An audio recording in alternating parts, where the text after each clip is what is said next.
Earth walked out of the Galactic Council, and everything changed forever. The vote was already over before it began. I knew it the moment I walked into the Grand Hall and saw the seating arrangement. The Velhari delegation had shifted 2 seats closer to the center podium. A small move, calculated. It meant they had already spoken to the presiding chair before the session opened. The vote on the Orion Corridor Trade Pact was not going to happen today. Not honestly, anyway. My name is Dara Vasquez, and I have been Earth's ambassador to the Galactic Council for 6 years. Before me, there were 3 others. None of them lasted more than 4 years. Not because they were weak. Because this place has a way of grinding people down slowly, the way water wears stone, until they stop expecting anything at all. I sat down at Earth's assigned seat, 3rd row from the back. That told you everything you needed to know about how the Council viewed us. The Grand Hall of the Galactic Council was built inside a massive orbital ring around a neutral star called Kepler's Point. The hall itself could seat representatives from 60 species, and every surface was designed to impress. The ceiling was made of transparent alloy, and the star burned quietly beyond it, gold and enormous. The seats were arranged in a wide circle around a central speaking platform, and each delegation had a carved panel beside their seat showing their species sigil. Earth's panel was plain compared to the others. We had only been given one 22 years ago, and nobody had offered to upgrade it. The session opened with the usual formalities. The presiding chair, a Drenathi elder named Saveth, called the hall to order. His species were tall, long-limbed, with pale silver skin and eyes like deep water. He had always been polite to me, in the way that people are polite to someone they do not take seriously. The first item on the agenda was the Orion Corridor Trade Pact. I had spent 4 months writing Earth's position on that pact. My team had worked through nights, cross-referencing trade law, resource data, and historical precedent going back 2 centuries of Council records. The pact, if passed, would open 3 new shipping lanes through the Orion Corridor, lanes that Earth vessels were currently blocked from using. The economic impact for our colonies would have been significant. Real food, real medicine, real building materials reaching settlements that had been running short for years. I stood when the chair called Earth's position to the floor. I spoke clearly the way I had practiced. I outlined the data. I presented the case. I did not beg, I never beg. I had barely finished my 3rd point when the laughter started. It came from the Velhari table. There were 4 of them seated there, long and angular, wrapped in deep violet ceremonial robes. The lead Velhari representative was a figure called Prethos. He was old, even by their standards, and he wore his age like armor. He had never once spoken directly to me in 6 years. He spoke about me, the way you might describe something you had noticed on the floor. Prethos did not bother to stand. He simply turned to the delegate beside him and said, loudly enough for the hall's acoustics to carry it everywhere, that he found it remarkable the noise-making species had been allowed floor time again, given that their proposal was essentially a child asking to sit at the adult table. 3 other delegations laughed. Not nervously, not uncomfortably. They laughed the way people do when they are sure the target of the joke cannot do anything about it. I looked at Saveth. He did not move. He looked at the table in front of him. I looked at the Drenathi seats. They were Earth's closest ally on the Council, or so we had been told. Saveth's junior colleague, a younger Drenathi named Rael, was studying his own hands. Nobody said a word in our defense. Not one voice. I stood there at the speaker's platform for a moment that felt much longer than it was. I thought about the 22 years Earth had been part of this council. I thought about the dues we paid, not small amounts, amounts that strained our budget every cycle. I thought about the peacekeeping personnel we had sent to 4 different conflict zones at the council's request. I thought about the scientists we had loaned to joint research programs, the agricultural specialists we had sent to struggling colonies, the medical teams we had deployed after the Sulkai food blight 3 years ago. I thought about every time an Earth motion had been quietly shelved, every time our requests had been rerouted to committees that never met, every time I had been told, in careful diplomatic language, that perhaps Earth needed more time to understand how the Council functioned. 22 years. I looked at Prethos. He was already speaking to someone else. Something shifted inside me. Not anger exactly. Anger burns. This was colder than that. This was clarity.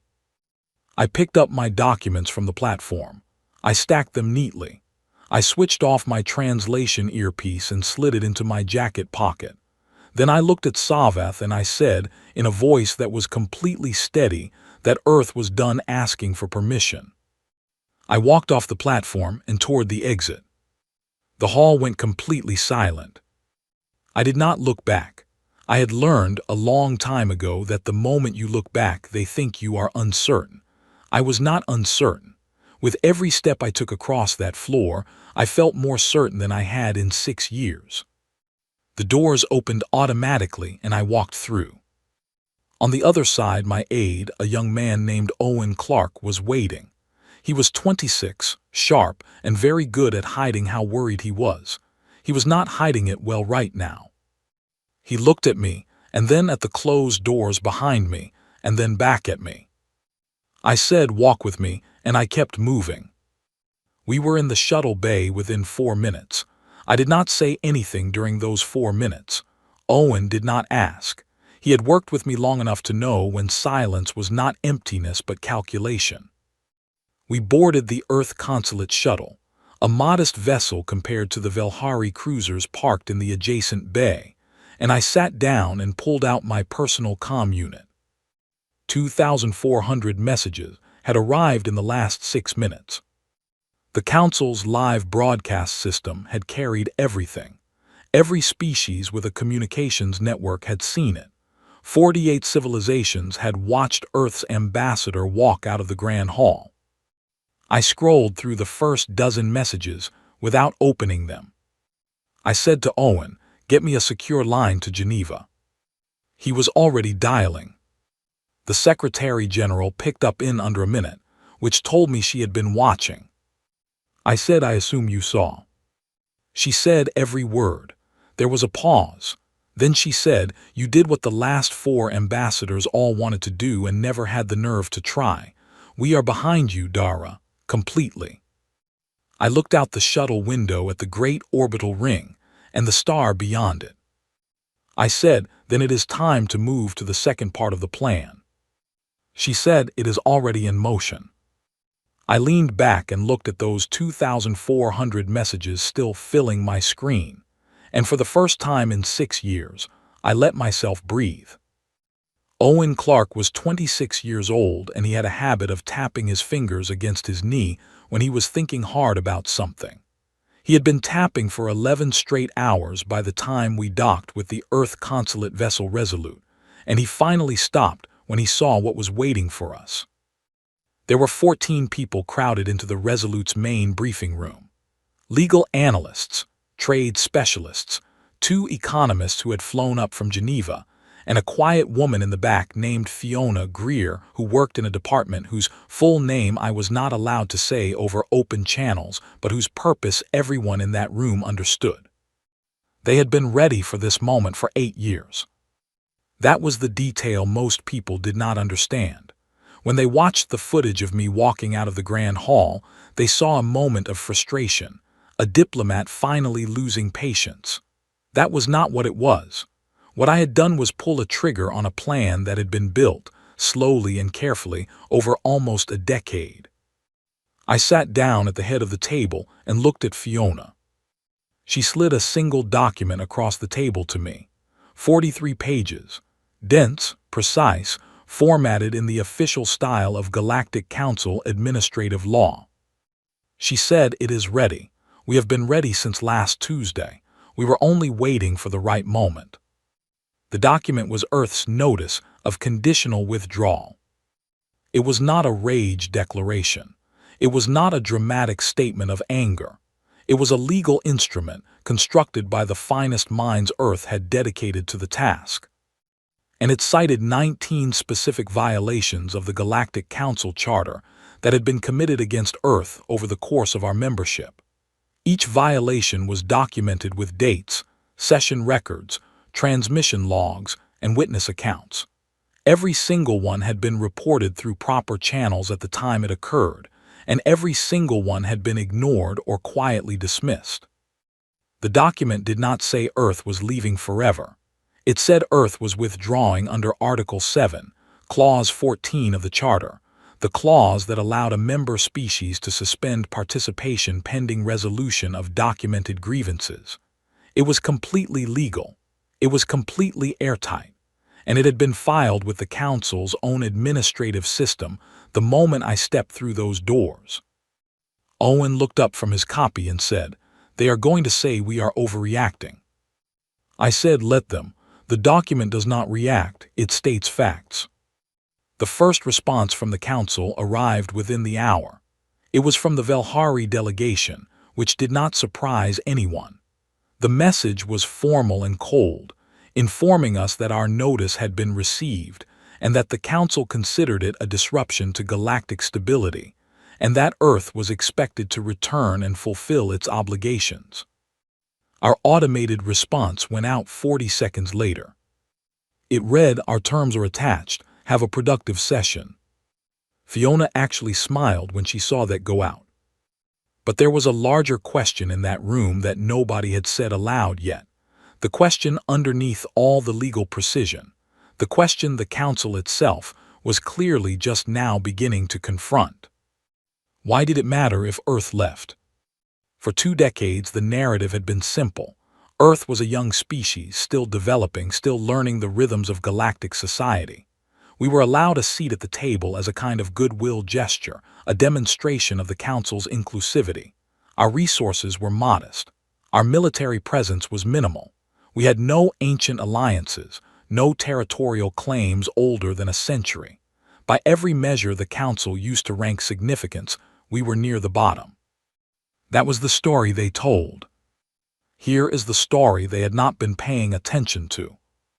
22 years ago, when Earth joined the Council, our engineers had been assigned to a minor infrastructure project, helping to maintain the FTL relay network that connected the outer systems.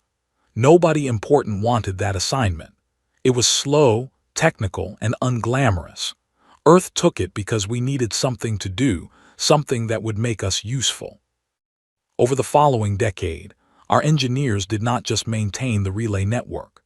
They redesigned significant portions of it, and in doing so, they developed a component, a small crystalline regulator used in FTL stabilizers, that turned out to be extraordinarily difficult to manufacture. It required a very specific combination of environmental conditions and a particular kind of precision that Earth's manufacturing processes happened to be uniquely suited for. 43% of all active FTL stabilizers in the galactic network used a component built in one of 3 Earth-operated facilities. Nobody on the Council had thought to ask where those components came from. They had always simply arrived. The second thing the Council had not noticed was our mediators.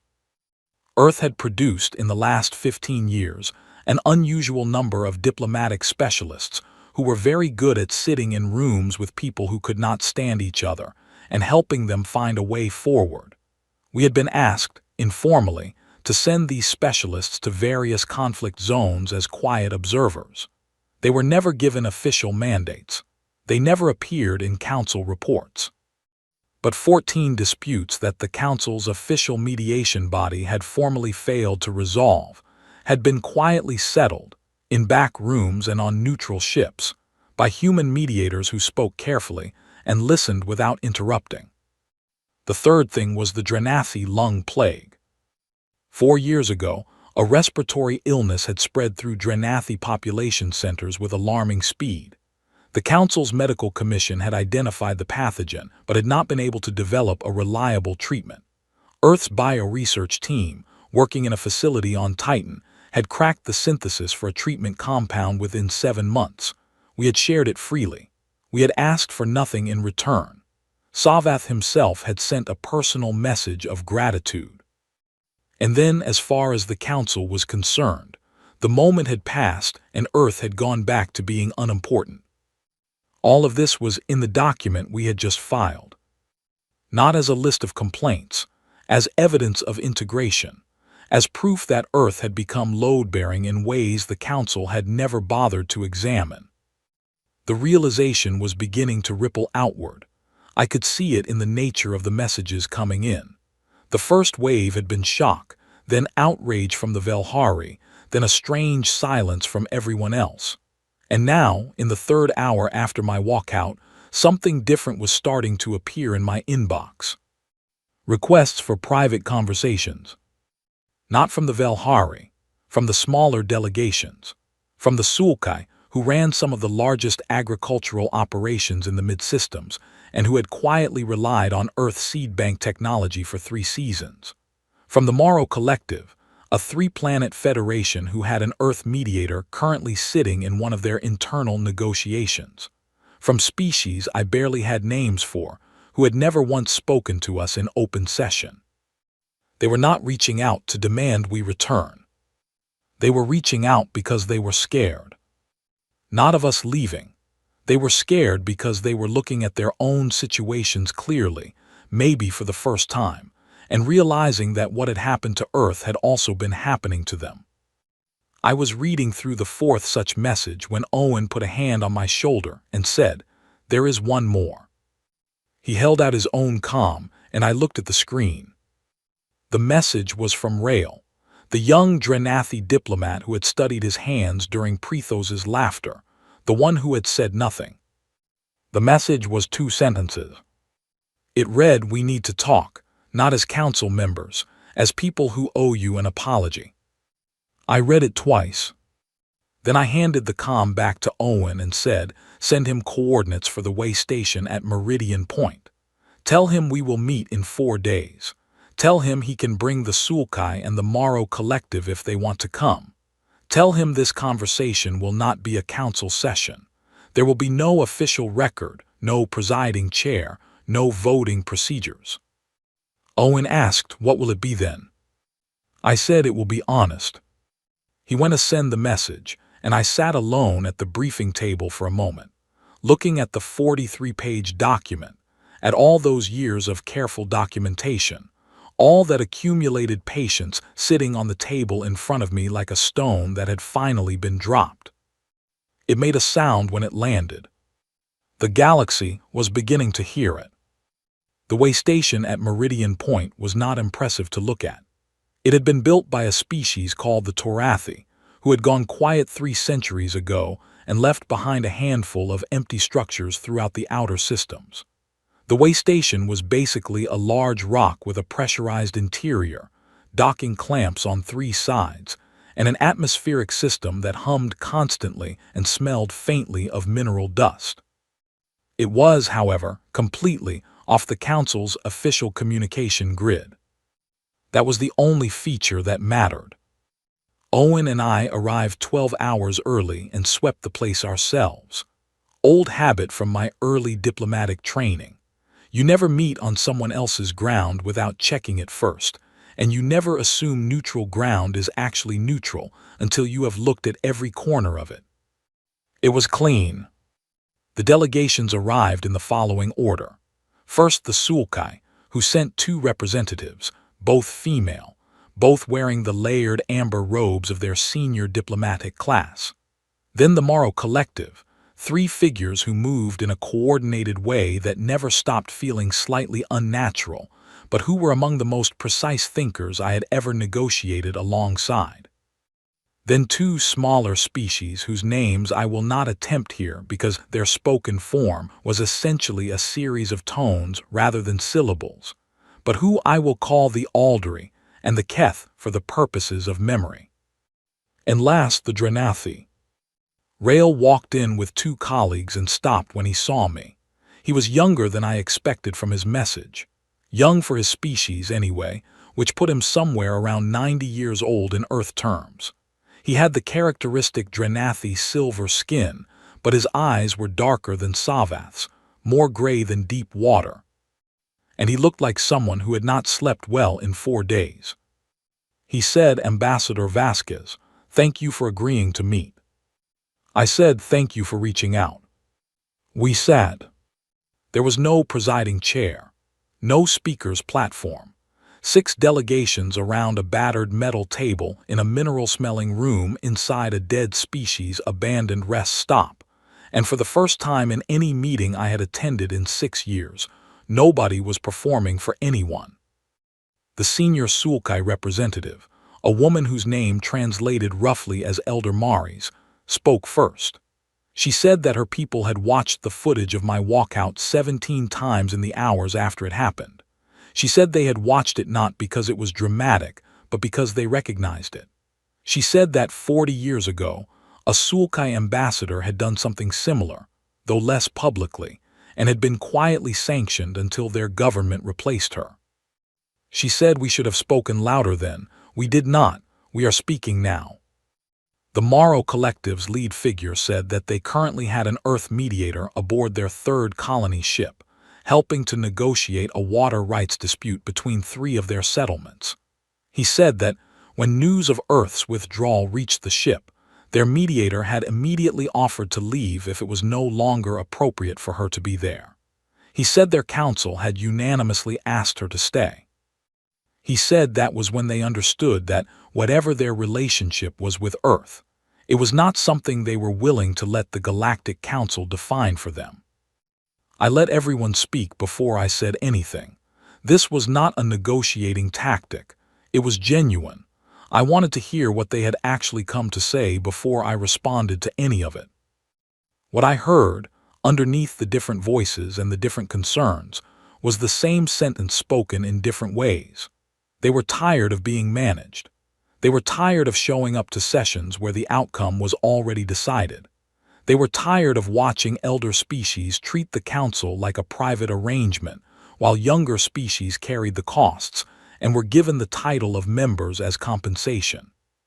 When it was my turn, I did not speak carefully in the way that ambassadors usually speak, building every sentence around what I was not saying. I spoke directly. I said that Earth had not walked out in frustration. I said that we had walked out because we had prepared to walk out, because we had spent years building a case that the system was not functioning as it was designed to function, and because we believed that the only way to change something is to demonstrate that you are willing to leave it. I said that we were not here to replace the council with something else. We did not want to run anything. What we wanted was simple, and I would say it plainly. Equal voting rights, with no hierarchy based on species age or territorial size. Open access treaties for scientific and medical knowledge, so that a cure synthesized by one species could not be held back from another by commercial arrangements. An independent body to handle trade disputes, one not chaired by a species with commercial interests in the outcome. And a formal apology, entered into the official record, for the documented violations in our withdrawal notice. The room was quiet when I finished. One of the smaller species, the Aldery representative, asked if the apology was genuinely non-negotiable or if it was an opening position. I said it was non-negotiable. Rael, who had been listening without interrupting, leaned forward and said something I did not expect. He said, "Then I will give it now, on behalf of the Drenathi people, not as a council gesture, personally. We sat in that hall and said nothing. We had the influence to speak and we chose our comfort over your dignity. That was wrong. I am sorry." The room stayed quiet for a moment after that. The apology cost him something. I could see it. His 2 colleagues were very still. For the Drenathi, who measured status in terms of what they had never publicly admitted, saying those words in front of 6 delegations was not a small thing. I accepted it. Then I set down the framework document, 27 pages. We called it, for working purposes, the Resolute Accords, because we were meeting to draft it on the Resolute, or because that was the name Owen had used once and it had stuck. which was honestly how most things get named. We worked for 9 hours. We did not agree on everything. There were sharp disagreements about the structure of the independent trade body, about whether the scientific access treaty should be reciprocal or unilateral in its first phase, about what counted as a sufficient definition of equal voting rights when some species had 10 times the population of others. But we kept working. And somewhere in the 7th hour, when Elder Maris and the lead Morrow figure were arguing quietly but constructively about treaty language, while one of the Keth representatives sketched a structural diagram on the table's surface with a stylus, I looked at Owen across the room, and he gave me the smallest nod. This was actually happening. We had the outline of something real, not a protest, not a walkout in the records, a framework, a beginning. Then Owen's comm vibrated. He looked at it, and his face changed in a way that made my stomach drop. He crossed to me and tilted the screen so I could read it. A Velhari warship had just dropped out of FTL transit 40,000 kilometers from the way station.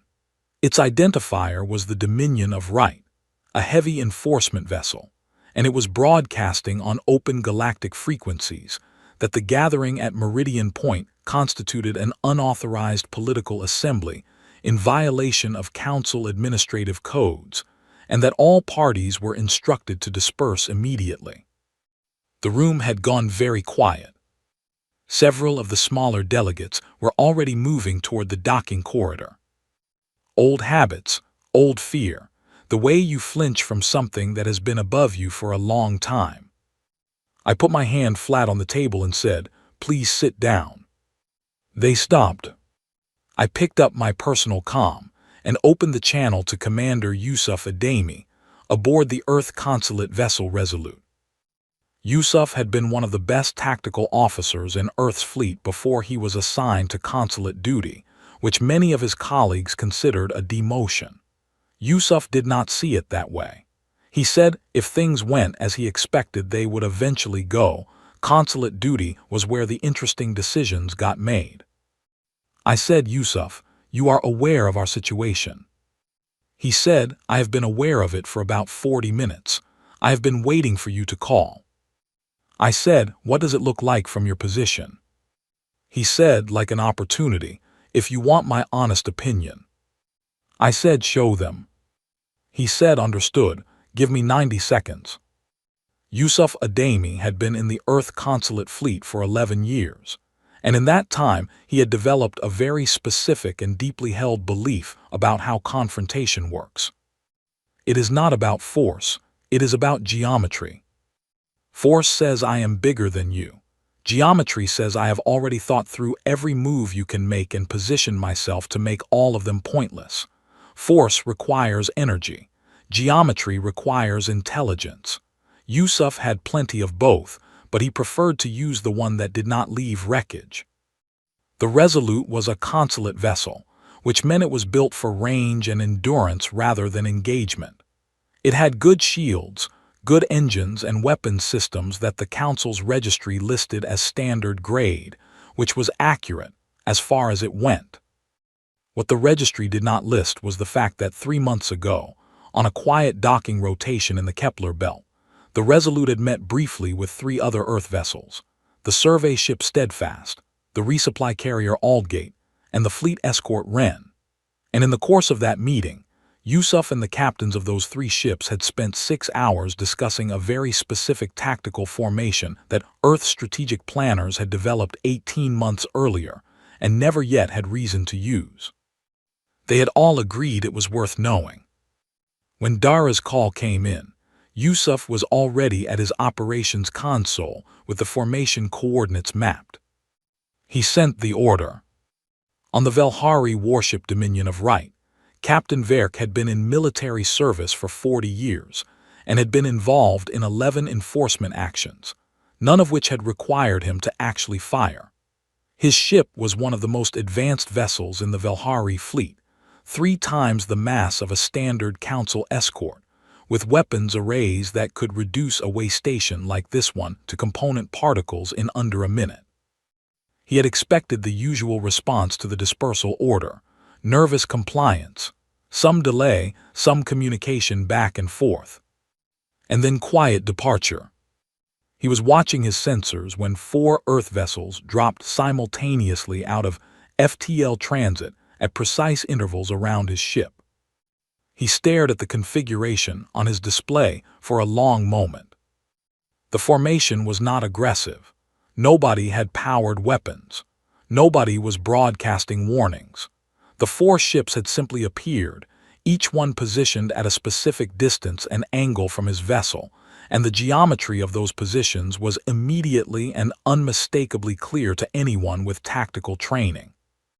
If his ship fired in any direction, the geometry of the formation meant the shot would interact with the shielding configurations of the nearest Earth vessel, and the resulting deflection would send energy directly back toward his own hull.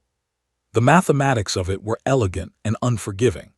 He could calculate it himself in under a minute, which meant his tactical officer had calculated it in under 30 seconds and was now looking at him from across the bridge without saying anything. No shots had been fired. No ultimatums had been issued. The Resolute's communication channel opened, and a calm male voice said, "Captain Verk, you appear to be within our formation perimeter. We recommend a course adjustment for your safety." Verk looked at his display. He looked at his tactical officer. He looked at the 4 ship icons on his screen, each one sitting exactly where it needed to be to make any aggressive move mathematically self-defeating. He said nothing for 31 seconds. Then he ordered course adjustment to departure bearing. The Dominion of Right turned and engaged its engines. No shots fired, no threats exchanged, no dramatic declaration, just a warship quietly choosing the only option that made sense. Back in the way station, the delegations had watched the sensor feed on Owen's comm in complete silence. The Sulkai elder had her hands folded in her lap so tightly that her knuckles had changed color. The Morrow collective representatives were utterly still. Rael had leaned forward with his elbows on the table and had not moved. When the Velhari ship turned and its icon moved away on the display, the room let out a collective breath that was not quite a sound but filled the space anyway. The Alderi representative looked at me and said something in his tonal language that his translation unit rendered as, "How long have you been capable of this?" I looked at the empty space on the display where the Velhari ship had been. I said, "Long enough to know we did not need to show it until now." The room was quiet again, but it was a different kind of quiet.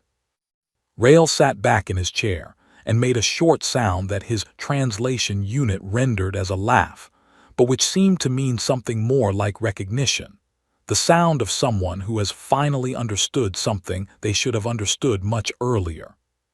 Elder Mari said, in a voice that was completely steady, that she believed they should return to the document. We returned to the document. 3 hours later, just before dawn cycle on the way station's atmospheric clock, 11 representatives from 6 species signed the Resolute Accords. The document was 29 pages in its final form, with 4 annexed frameworks and a timeline for implementation. It established the principles we had discussed and created a working group to develop the structures. It was not a finished system. It was a commitment to build one. Owen transmitted the signed document publicly at exactly the same moment we released it to the Council's administrative inbox. No advance notice, no press conference, just the document live on every open channel in the network. I stood in the doorway of the way station as the other delegations began making their way to their ships. Rael stopped beside me on the way out. He looked like someone who was carrying less weight than he had been carrying 4 days ago, though the lines around his eyes were deep and suggested he still had not slept. He said, "What happens now?" I said, "The Council decides whether to adapt or become a room where a few old species talk to each other." He said, "And Earth?" I said, "Earth does what we have always done. We show up, we do the work, We ask for nothing we have not earned. He looked at me for a moment in the way that people look at someone when they are deciding whether to say something. He said, "For what it is worth, I think you have always earned more than you were given." I said, "I know. That is why we stopped waiting to be given it." He nodded once and walked to his ship. I stood there until all the ships had undocked and the way station was quiet again, just the hum of the atmospheric system and the faint smell of mineral dust, and I let myself stand still for a moment in the middle of all of it. Then Owen appeared beside me with 2 cups of very bad synthesized coffee and handed one over without saying anything. We drank in silence. The Accords were out in the world now. Everything that came next would be shaped by what we had done in this cold, mineral-smelling, borrowed room. I thought that was exactly the right place to begin something new. 6 months later, I was standing on a rooftop in Nairobi. It was a real rooftop, earth rooftop, concrete under my feet, warm air that carried the smell of the city below, a sky that was just moving from orange into deep blue as the sun finished its business for the day. I had forgotten how much I missed the smell of a real sky. You spend enough years on orbital stations and consulate vessels, and you start to think you have adjusted, that the recycled air and artificial light cycles are a reasonable substitute. Then you stand in actual open air, and you understand immediately that you had not adjusted at all. You had just learned to stop noticing what you were missing. The new interstellar diplomatic headquarters occupied the top 12 floors of a building in the center of Nairobi that had once been a technology campus. It had been converted quickly, too quickly in some areas, and certain corridors still smelled vaguely of the previous tenants. But it had good conference facilities, a translation suite that could handle 47 languages simultaneously, and a rooftop that nobody had told me I was not allowed to use, which I appreciated. I had been up here for 20 minutes when Owen found me. He was carrying a tablet and his jacket, which meant he had come from a meeting and planned to go directly to another one. His schedule had become extraordinary in the last 6 months. My schedule had become extraordinary. The schedules of most people working in this building had become extraordinary, and the thing that nobody had thought to warn us about when we started all this was that winning creates more work than losing does. He said, "The briefing is in 40 minutes. I said, "I know." He stood beside me and looked out at the city. He said, "There are 17 new messages from the Velhari diplomatic office." I said, "Is any of them an apology?" He said, "No. They are describing the Resolute Accords as a destabilizing instrument and suggesting that Earth has acted outside its appropriate scope." I said, "File them with the others." He made a note. The Velhari had been sending messages like this every week since the Accords were published. They had also, quietly, stopped blocking 2 of the shipping lane proposals that had been sitting in council committees. They had not announced this. They had not drawn attention to it. They had simply let the votes proceed, and the votes had passed, and the shipping lanes were now open. They were adjusting. They did not want anyone to see them adjusting, but they were. That was actually fine. I was not interested in humiliating anyone. I was interested in results. The results, 6 months in, were these. 13 species had now formally signed the Resolute Accords or submitted letters of intent to do so. The Independent Trade Arbitration Body had been established as a working pilot program, handling 6 active disputes, and in 4 of those disputes, preliminary agreements had already been reached. The Open Access Medical Treaty was still in negotiation, which was frustrating, but the framework was solid, and 3 species had already begun sharing research data ahead of the formal ratification, which was the kind of thing that happened when the principle was right even if the paperwork was slow. The FTL component facilities had continued operating without interruption throughout all of this. Nobody had asked them to stop. Nobody had threatened to shut them down. They had just kept running because the people who worked in them had jobs to do and did them, which was how most of the important things in the world continued to function regardless of what was happening in meeting rooms. The Galactic Council still met. The Velhari still sat in their designated seats. The hall still functioned on a schedule and with proper procedural form, but the room had changed, not physically, in weight.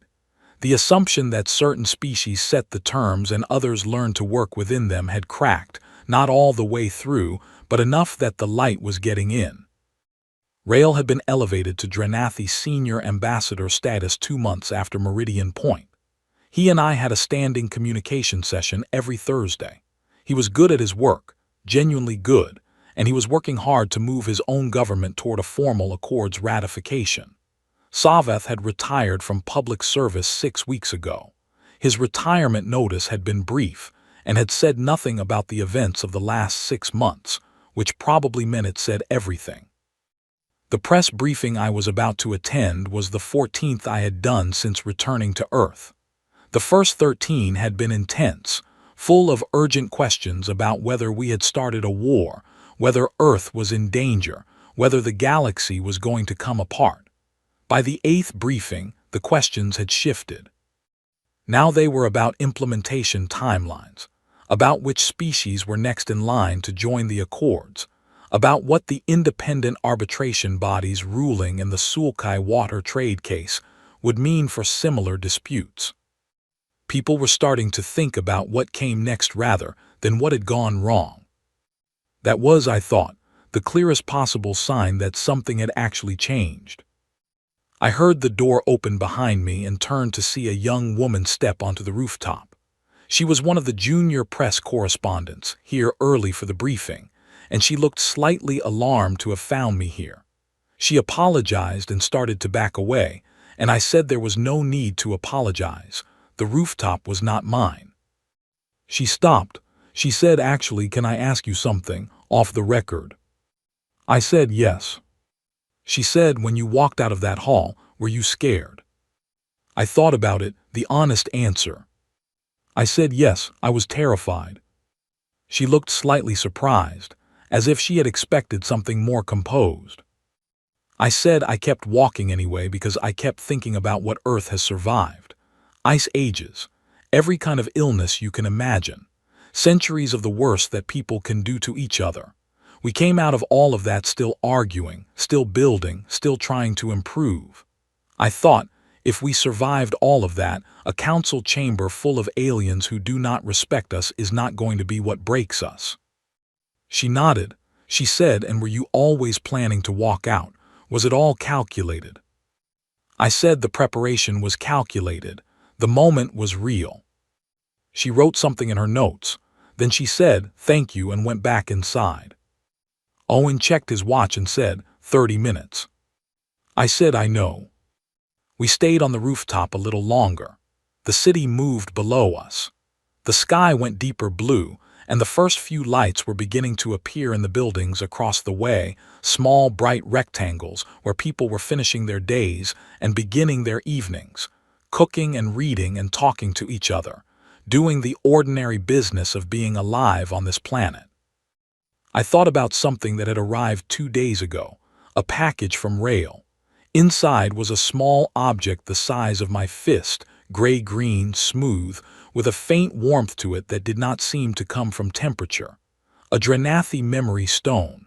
I had read about them but never seen one. There was a note with it in Rael's handwriting that said only, "Press it gently and hold still." I had done this alone in my office with the door closed, because I did not know what to expect. What I felt was not sound exactly. It was closer to understanding, a fragment of experience that settled into me like something I had always known but not yet articulated. And through it came Rael's voice, calm and clear, saying this. He said, "I have lived for 400 years. I have served in diplomatic posts for 300 of them. I have watched your species from the day Earth joined the Council. I watched you try and be turned away. I watched you bring solutions that were used without credit. I watched you absorb insults that I, in my own comfortable position, told myself were not my responsibility to address. I was wrong about that, and I knew I was wrong, and I did nothing anyway. I am telling you this not because I want your forgiveness, although I hope for it. I am telling you because I think you should know that someone who had been watching for a long time finally saw you clearly. I am ashamed it took so long, but I see you now. The memory stone had gone quiet after that, and I had sat in my office for a while with it in my hands, not thinking about policy or timelines or the next step in anything. Just sitting with the fact that 400 years of life had looked at 22 years of ours and found something worth respecting. That was not nothing. On the rooftop in Nairobi, with Owen beside me and the city spreading out below, I looked up at the sky that was not just a sky anymore. It was a map. Every visible star had a name now, in more languages than any human mind could hold. Out there, across distances that numbers failed to fully express, 13 civilizations had signed a piece of paper built in a cold way station by people who were willing to sit in a room together and speak honestly. It was not the end of anything. It was, if we were careful and continued to show up and do the work and not mistake one good moment for a finished story, it was a beginning. I thought of the question that had been asked most often in the 14 press briefings. People wanted to know what we had proven. They wanted the lesson stated clearly, the way lessons are supposed to be stated. I had a different answer for every briefing because I was still thinking it through. But the closest I had come, the version that felt truest when I said it, was this. We did not walk out because we gave up. We walked out because we had finally and completely decided that we deserved better than what we were being offered. And the surprising thing, the thing nobody fully anticipates until they do it, is that when you decide you deserve better and you act on that decision with preparation and clarity and patience, the world has a way of reorganizing itself around that decision.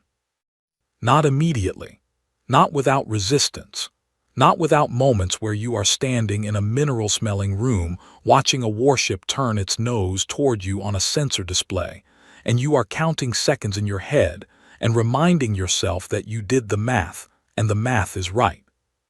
But eventually, the galaxy had not been waiting for us to be perfect. We are not a perfect species. We are loud and contradictory, and we argue constantly, and we make the same mistakes in new configurations with impressive regularity. But we are also stubborn in the specific way that is useful, the kind of stubborn that does not give up on the idea that things should be fair, that the table should have room for everyone, that an apology spoken in front of witnesses means something. We had decided we deserved better. It turned out the galaxy had been waiting for someone to figure that out. Owen said 20 minutes. I said, I know, let's go. We went back inside, down through the building, into the briefing room where the lights were bright and the questions were waiting. I stood at the podium and looked out at the rows of reporters, human and otherwise, because 3 alien press correspondents had credentials now and sat in the 3rd and 4th rows with translation units in their ears. And I thought that was exactly the kind of ordinary miracle that happened when you stopped settling for less than ordinary miracles. The first question was about the arbitration body's timeline. I answered it clearly and completely. Then the next one and the next. The work continued, the way work always does, not in dramatic moments but in the accumulation of careful, honest, persistent effort. The kind of effort that looks unremarkable from the outside and that changes everything from the inside. We had walked out, and then we had walked back in, on our terms, into a room that was already different because we had left it. That, I had come to believe, was how things actually change. Not with a perfect plan or a perfect moment, but with the decision, made clearly and without apology, that you are done accepting what you have been given and ready to build what you actually need. Earth had made that decision. The rest we were still writing.